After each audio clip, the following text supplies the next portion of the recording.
దేశంలోనే అతిపెద్ద కంపెనీలు అయినటువంటి రిలయన్స్, ఆదిత్య బిర్లా, అడాగ్ ఈ మూడు కలిపినా కూడా వీటన్నిటికన్నా టాటా గ్రూప్ పెద్దది. కానీ అంత పెద్ద కంపెనీ అయినా కూడా ఏనాడు అత్యంత ధనవంతుల జాబితాలో టాటా ఎందుకు లేరు? అలాగే సుమారు 150 ఏళ్ల చరిత్ర ఉన్న ఈ టాటా గ్రూప్ గురించి, దానిని నడిపిన రతన్ టాటా గురించి తెలుసుకుందాం. టాటా ఈ పేరు తెలియని భారతీయుడుండడు. ఉప్పు నుండి ఉక్కు వరకు, టీ నుండి ట్రక్స్ వరకు ఇలా ప్రతి దాంట్లో టాటా పేరు వినబడుతుంది.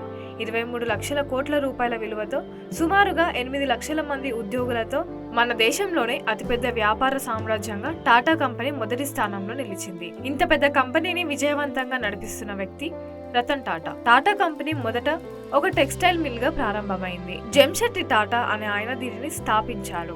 అలా 1868లో మొదలైన ఈ కంపెనీ తరతరాలుగా చేతులు మారుతూ వచ్చింది. అసలు మన దేశంలో మొట్టమొదటిసారిగా ఎయిర్లైన్స్ కంపెనీని స్టార్ట్ చేసింది టాటాలే. ఇప్పుడు ఎయిర్ ఇండియాగా చెప్పుకుంటున్న ఎయిర్లైన్స్ మొదట టాటా ఎయిర్లైన్స్ గా ఉండేది. కానీ రెండవ ప్రపంచ యుద్ధం తర్వాత అది ప్రభుత్వం చేతిలోకి వెళ్లిపోయింది. తిరిగి 2022లో ఎయిర్ ఇండియాని టాటా గ్రూప్ చేజిక్కించుకుంది. ఇది ఒక్కటే కాదు, ఆసియాలోనే మొట్టమొదటి స్టీల్ కంపెనీ, అలాగే మన దేశంలోనే మొట్టమొదటి హోటల్ అయినటువంటి తాజ్ హోటల్ ని స్థాపించింది కూడా టాటాలే. ఇలా మన దేశానికి ఎన్నో కొత్త వ్యాపారాలను పరిచయం చేశారు. దేశ నిర్మాణం మరియు అభివృద్ధిలో టాటాల పాత్ర ఎంతగానో ఉంది. వీరందరిలో మనం ముఖ్యంగా చెప్పుకోవాల్సింది రతన్ టాటా గురించి. రతన్ టాటా డిసెంబర్ 28, 1937 సంవత్సరంలో దేశంలోనే అత్యంత ధనిక కుటుంబంలో జన్మించారు. ఈయనకి 10 ఏళ్ల వయసు ఉన్నప్పుడు తల్లిదండ్రులిద్దరూ విడిపోవడంతో వాళ్ళ నాన్నమ్మ దగ్గర పెరిగారు. తరువాత అమెరికాలోని కార్నెల్ యూనివర్సిటీలో ఇంజనీరింగ్ పూర్తి చేశారు. వెంటనే IBM కంపెనీలో ఉద్యోగం వచ్చింది. కానీ JRD టాటా రతన్ టాటాని ఇండియాకి వచ్చి టాటా స్టీల్లో చేరమని సలహా ఇవ్వడంతో అమెరికా నుండి ఇండియాకి వచ్చి జంషెడ్పూర్ టాటా స్టీల్ ప్లాంట్ లో అప్రెంటిస్ గా తన ప్రస్థానాన్ని మొదలు పెట్టారు. తరువాత 1991లో JRD టాటా రతన్ టాటాని టాటా గ్రూప్ చైర్మన్ గా నియమించారు. అప్పట్లో చాలా మంది బోర్డ్ ఆఫ్ మెంబర్స్ ఈ నిర్ణయాన్ని తప్పుపట్టారు. ఎటువంటి అనుభవం లేని రతన్ టాటా చేతిలో ఇన్ని కోట్ల రూపాయల వ్యాపారాన్ని పెట్టడానికి వ్యతిరేకించారు. కానీ వాళ్ళందరి అభిప్రాయాలు తప్పని నిరూపించాడు రతన్ టాటా. ఈయన హయాంలో టాటా గ్రూప్ పరుగులు తీసింది. 10,000 కోట్ల రూపాయలుగా ఉండవలసిన వ్యాపారాన్ని 23 లక్షల కోట్లకు చేర్చాడు రతన్ టాటా. మరి ఇంత పెద్ద కంపెనీని నడుపుతున్నప్పటికీ రతన్ టాటా భారతదేశంలో గానీ ప్రపంచ ధనవంతుల జాబితాలో గానీ ఏనాడు కనిపించలేదు. ఎందుకో తెలుసా? టాటా కంపెనీకి వచ్చే లాభాలలో 66% టాటా ట్రస్ట్ ద్వారా నిర్వహిస్తున్న స్వచ్ఛంద సేవా సంస్థలకి వెళ్లిపోతుంది. ఒకవేళ ఈ ఆస్తి అంతా సేవా సంస్థలకి కాకుండా రతన్ టాటాకి చెందినట్లయితే ప్రపంచ ధనవంతుల జాబితాలో మొదటి 3లో రతన్ టాటా ఉండేవారు. రతన్ టాటా ఆయన ప్రయాణంలో ఎన్నో అవమానాలను ఎదుర్కొన్నారు. దానికి ఒక ఉదాహరణ చెప్పుకుందాం. 1998లో రతన్ టాటా టాటా ఇండికా కార్లను ప్రవేశపెట్టారు. ఆ కార్లు మొదట సంవత్సరం ఫెయిల్ అయ్యాయి. దాంతో అందరూ టాటా ఇండికాను అమ్మేయాలని సలహా ఇచ్చారు. దానికి టాటా కూడా ఒప్పుకొని ఇండికా కార్ల వ్యాపారాన్ని అమ్మడం కోసం అమెరికాలోని ఫోర్డ్ కంపెనీకి టాటా మరియు ఆయన టీంతో వెళ్లారు. అయితే ఆ మీటింగ్ లో ఫోర్డ్ కంపెనీ చైర్మన్ రతన్ టాటాతో, మీకు కార్లు ఎలా తయారు చేయాలో తెలియనప్పుడు కార్ల బిజినెస్ ఎందుకు స్టార్ట్ చేశారు అని టాటాను మరియు ఆయన టీం ని అవమానించారు. దాంతో టాటా ఆ డీల్ మాట్లాడకుండానే తిరిగి ముంబైకి వచ్చేశారు. కొన్ని సంవత్సరాల తర్వాత టాటా ఇండికా నష్టాల నుండి లాభాల బాట పట్టింది. అదే సమయంలో ఫోర్డ్ కంపెనీకి చెందిన లగ్జరీ కార్లు జాగ్వర్, ల్యాండ్ రోవర్ కంపెనీలు భారీగా నష్టాల్లోకి వెళ్లిపోయాయి. ఆ సమయంలో రతన్ టాటా ఫోర్డ్ కంపెనీకి జాగ్వర్, ల్యాండ్ రోవర్ 2 కంపెనీలను తాను కొంటానని ఆఫర్ చేశారు. ఈసారి ఫోర్డ్ కంపెనీకి చెందిన టీం అమెరికా నుండి ముంబైకి చేరుకొని టాటాను కలుసుకుంది. అలా నష్టాల్లో ఉన్న జాగ్వర్, ల్యాండ్ రోవర్లను 9,300 కోట్ల రూపాయలకు టేక్ ఓవర్ చేసి ఆ రెండింటిని మళ్లీ లాభాల బాట పట్టించాడు. ఈ విధంగా ఎవరైతే తనను అవమానించి తక్కువగా చూశారో వాళ్ళనే తన దగ్గరికి వచ్చేలా చేసుకున్నారు రతన్ టాటా. ఇది ఒక్కటే కాదు, యూరప్ కి చెందిన కోరస్ అనే స్టీల్ కంపెనీని కొనుగోలు చేశాడు. అలాగే ఇంగ్లాండ్ కి చెందిన టెట్లీ టీ కంపెనీని కొని టాటా టీలో కలపడంతో ప్రపంచంలోనే 2వ అతిపెద్ద టీ కంపెనీగా టాటా టీ ఎదిగింది. ఒకప్పుడు ఏ బ్రిటిష్ వాళ్ళైతే మన భారతీయులను పరిపాలించారో ఇప్పుడు అదే బ్రిటిష్ వాళ్లకు తన కింద ఉద్యోగాలను ఇచ్చే స్థాయికి ఎదిగారు. అవే కాదు, ఇతర దేశాలకు చెందిన 22కు పైగా అంతర్జాతీయ కంపెనీలను టాటా గ్రూప్ లో కలుపుకొని టాటాని ఒక అంతర్జాతీయ బ్రాండ్ గా మార్చారు రతన్ టాటా. టాటాలు ఎప్పుడు ఇండియాని ఒక ఎకనామిక్ సూపర్ పవర్ అవ్వాలని అనుకోలేదు. భారతదేశం ఒక ఆనందకరమైన దేశంగా ఎదగాలని అనుకున్నారు. అందుకే వాళ్ళు పేద మధ్య తరగతుల వాళ్ళ కోసమే ఎక్కువగా కృషి చేశారు. అందుకు ఉదాహరణే టాటా నానో. ఒకసారి రతన్ టాటా గారు తన కారులో ప్రయాణిస్తూ ఉండగా వర్షంలో ఒక స్కూటర్ మీద ఒక భర్త, భార్య, 2 పిల్లలు ఇబ్బంది పడుతూ ప్రయాణించడం చూశారట. అయితే వెంటనే ఆయన పేద మధ్య తరగతులకు అందుబాటులో ఉండేలా ₹1,00,000 ఒక కార్ని తయారు చేయాలనుకున్నారు. ఈ మాట చెప్పగానే ఎంతో మంది నవ్వుకున్నారు. ₹1,00,000 కారు ఎలా తయారు చేస్తారు అని భయపెట్టారు. కొంతమంది వెటకారం చేశారు. కానీ రతన్ టాటా మాత్రం వెనక్కి తగ్గలేదు. ఇంజనీర్లను పిలిపించారు. కానీ వాళ్ళు ₹1,00,000 కారు తయారు చేయడం కుదరదని చెప్పారు. అయినా రతన్ టాటా వినలేదు. ధైర్యంగా ముందడుగు వేశారు. చివరకు ప్రపంచంలోనే అత్యంత చౌకైన కారు విడుదలైంది. ప్రపంచమంతా ఆశ్చర్యపోయింది. అయితే కొన్ని కారణాల వల్ల నానో కారు కొద్దిగా విఫలమైంది. నానో కారు తయారు చేయడం వల్ల వేల కోట్లలో నష్టపోయినప్పటికీ రతన్ టాటా వాటిని తయారు చేయడం ఆపలేదు. ఎందుకంటే అది ఆయన కలల కారు. కారులో తిరగాలనుకునే ప్రతి పేదవాడి కలను నిజం చేయడమే ఆయన కళ.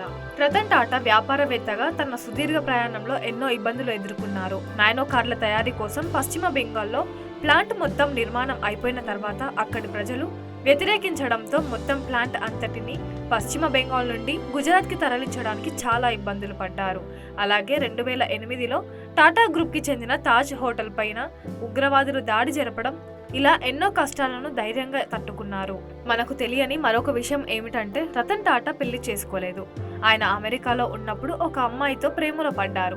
అయితే చదువు పూర్తయిన తర్వాత టాటా అమెరికా నుండి ఇండియాకి రావాల్సి వచ్చింది. ఆ అమ్మాయి కూడా ఇండియాకి రావడానికి సిద్ధపడింది. కానీ అదే సమయంలో ఇండియాకి చైనాకి యుద్ధం జరుగుతుండడంతో ఆ అమ్మాయి భయపడి ఇండియాకి రాలేదని, అమెరికాలోనే వేరొకరిని పెళ్లి చేసుకుందని రతన్ టాటా ఒక టీవీ ఇంటర్వ్యూలో చెప్పారు. అందువల్ల ఆ తర్వాత ఇక పెళ్లి గురించి ఆలోచించలేదట. సుమారుగా 84 ఏళ్ల వయసు వచ్చిన రతన్ టాటాలో చురుకుతనం ఏమాత్రం తగ్గలేదు. ఇప్పటికీ కూడా గంటకు 2000 కిలోమీటర్ల వేగంతో ప్రయాణించే ఫాల్కోన్ విమానాలను, హెలికాప్టర్లను, సూపర్ ఫాస్ట్ కార్లని నడపడం ఈయనకి హాబీ. రతన్ టాటాకు యువత మీద, వాళ్ళ శక్తి మీద మంచి నమ్మకం ఉంది. అందుకే స్నాప్డీల్, పేటిఎం, కార్డెకో, బ్లూస్టోన్, ఓలా, షియోమి ఇలా 39కి పైగా స్టార్టప్లలో పెట్టుబడులు పెట్టి ప్రోత్సహించారు. సాధారణంగా వ్యాపారం అంటే లాభాలు, విస్తరణ, వారసత్వం ఇలా ఉంటుంది. కానీ టాటా అలా కాదు. టాటా గ్రూప్ ఎప్పుడు కూడా తన కుటుంబం కోసమో, వ్యక్తిగత ఆస్తులను కూడబెట్టడం కోసమో వ్యాపారం చేయలేదు. కంపెనీకి వచ్చిన లాభాలలో 66% సమాజ సేవ కోసం ఖర్చు చేసే ఏకైక కంపెనీ ప్రపంచంలోనే టాటా గ్రూప్ ఒక్కటే. టాటాలు సంపాదిస్తున్న దాంట్లో చాలా వరకు సమాజానికి వెచ్చిస్తున్నారు. అందుకే భారతీయులలో టాటా అంటే ఒక నమ్మకమైన బ్రాండ్గా స్థిరపడిపోయింది. నిజాయితీ, నైతిక విలువలు అనేవి టాటా గ్రూప్ డిఎన్ఏలోనే ఉన్నాయి. అందుకు తాజ్ హోటల్లో ఉగ్రవాదుల దాడి జరిగినప్పుడు అక్కడి ఉద్యోగులు చూపించిన తెగువే దానికి నిదర్శనం. అంత భయంకరమైన పరిస్థితుల్లో కూడా ఏ ఉద్యోగి కూడా తమ ప్రాణాలను లెక్క చేయకుండా తమ హోటల్లోని సుమారుగా 1500 మందికి పైగా అతిథులను కాపాడారు. ఆ ప్రయత్నంలో భాగంగా ఎంతో మంది ఉద్యోగులు ప్రాణాలను సైతం కోల్పోయారు. దీనిని బట్టి టాటా గ్రూప్ విలువలకు ఎంత ప్రాధాన్యం ఇస్తుందో ప్రపంచానికి అర్థమైంది. అలాగే టాటా ట్రస్ట్ దేశంలోనే మారుమూల ప్రాంతాలలోని పేద ప్రజలకు విద్య, ఉద్యోగం, ఆరోగ్యాన్ని అందించే దిశగా కృషి చేసింది. మన భారతదేశంతో పాటు విదేశాలలో చదువుకుంటున్న ఎన్నో వేల మంది భారతీయ విద్యార్థులకు టాటా ట్రస్ట్ ద్వారా స్కాలర్షిప్లు అందుతున్నాయి. అలాగే తాజ్ హోటల్లో ఉగ్రవాదుల దాడిలో గాయపడి చనిపోయిన కుటుంబాలకు రతన్ టాటా ప్రత్యేకంగా సేవలు అందించారు. అంతేకాదు అమెరికాలోని హార్వర్డ్ యూనివర్సిటీకి చెందిన 300 కోట్ల రూపాయలకు పైగా విరాళంగా ఇచ్చారు రతన్ టాటా. అందుకు గాను హార్వర్డ్ యూనివర్సిటీ తన క్యాంపస్లో ఒక భవనానికి గౌరవంగా టాటా హాల్ అనే పేరుని పెట్టింది. ఒక సంవత్సరం దీపావళి పండుగ కానుకగా క్యాన్సర్ పేషెంట్ల కోసం ఏకంగా 1000 కోట్లను దానం చేశారు రతన్ టాటా. ఈయన చేసిన ఎన్నో సేవలకు గుర్తింపుగా భారత ప్రభుత్వం పద్మభూషణ్, పద్మవిభూషణ్లతో సత్కరించింది. ప్రపంచంలోని పలు విశ్వవిద్యాలయాలు ఆయనను డాక్టరేట్లతో గౌరవించాయి. యావత్ పారిశ్రామిక ప్రపంచానికి ఆదర్శప్రాయుడైన రతన్ టాటా మన దేశానికి చెందిన వ్యక్తి కావడం మనం గర్వించదగ్గ విషయం. ఒకప్పుడు వ్యాపారం చేయడానికి పనికి రాడన్నారు. కానీ ఇప్పుడు 10,000 కోట్ల రూపాయల విలువైన సంస్థని తన నాయకత్వంలో 23 లక్షల కోట్ల రూపాయల విలువైన వ్యాపార సామ్రాజ్యంగా మార్చారు రతన్ టాటా. ఇప్పుడు టాటా అడుగు పెట్టని రంగం అంటూ లేదు. Tata steel, Tata motors, Tata tea, TCS chemicals, tele services, hotels, power, electronics, insurance ఇలా ఏకంగా 96కి పైగా వ్యాపారాలను నడుపుతుంది ఈ సంస్థ. ఇంత పెద్ద పారిశ్రామికవేత్త అయినప్పటికీ ఆయన లైఫ్ స్టైల్ చాలా సింపుల్ గా ఉంటుంది. మీడియాకి, మీటింగ్లకి దూరంగా ఉంటారు. కనీసం ఒక బిజినెస్ మ్యాన్ కి ఉండవలసిన కనీస గర్వం, అహంకారం కూడా లేని వ్యక్తి రతన్ టాటా.